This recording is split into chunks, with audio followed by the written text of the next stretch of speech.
Welcome to Building Assets in You, where in just 10 minutes or less, we equip and inspire adults who impact youth. You'll gain simple tools to help youth in your sphere of influence build assets. Assets allowing them to thrive when they can and struggle well when they need to. This series is brought to you by Discover You, providing tools to build courage, confidence, and connection in youth for over 20 years. I'm your host, Beverlee Wenzel, and I'm here to have some fun with you as we explore a foundational concept in building assets known as resilience. So in our time together, you will discover what resilience is, why it matters so much, and learn how to help others increase resilience by allowing youth to experience a natural course of life, which includes letting our youth take chances and experience risk and reward, which includes failure. One thing to understand about resilience is that it's a capacity or an outcome that occurs due to a combination of skills, knowledge, and assets. There's no one direct path to building resilience. Building Assets in Youth will explore a variety of tools to help increase and develop these assets. Resilience is in our mission statement. We call it resilience and hope because if one has both, they can live to fight another day. And sometimes that's all we have, but together, that can be enough. Resilience is one of my favorite skills. It is foundational and critical to all aspects of life. It is our ability to bounce back. If you compare a plastic straw to a wooden pencil and you put the same amount of force on them, what you find is the pencil breaks. The straw that's more resilient bends and actually bounces back to do its job in a quicker fashion and has less negative outcomes from the process. Resilience is made up of so many different skills, and they include things like self-awareness, knowing ourselves, what's important to us, understanding our values, self-management, where we can have control, problem solving, healthy relationships with adults and peers, character strengths to be able to know them and leverage them and use them, and meaning and purpose, just to name a few.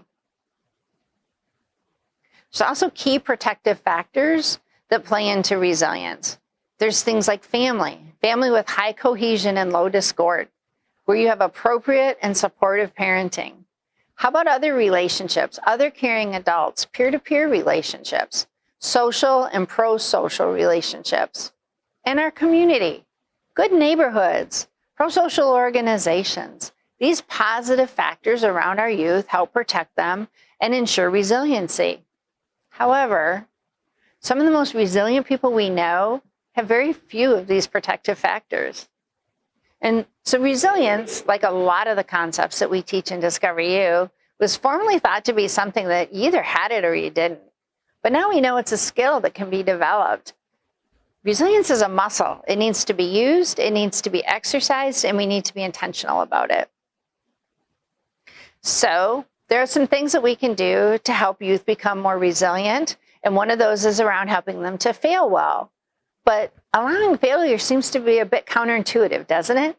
I mean, we want to protect our kids, don't we? We want to give them everything, we want to make sure they're safe, that their path is clear. But you know what? Often our best intentions undermine that desired outcome. Our kids need to be able to fail, and they need to be able to fail well. And they need to expect and anticipate failure and plan on it and celebrate it.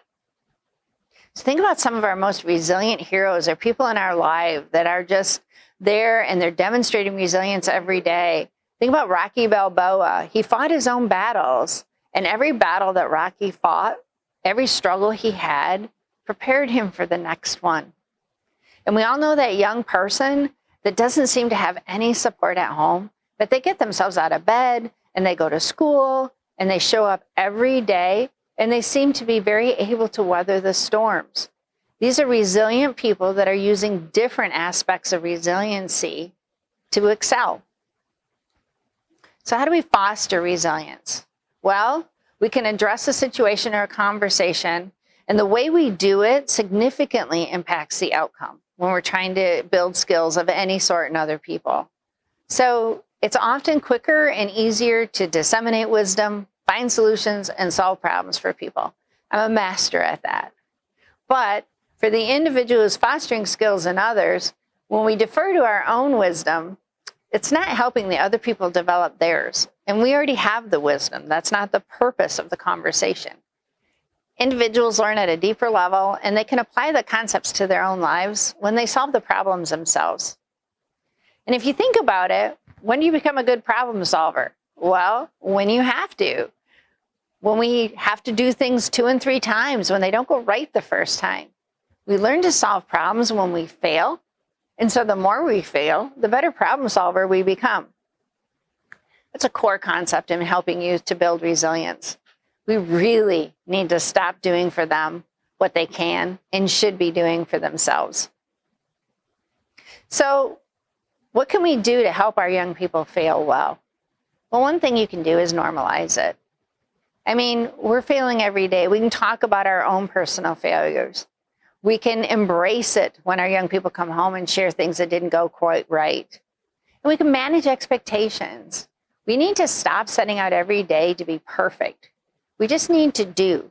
It's not about being perfect. It's not about being mistake-free.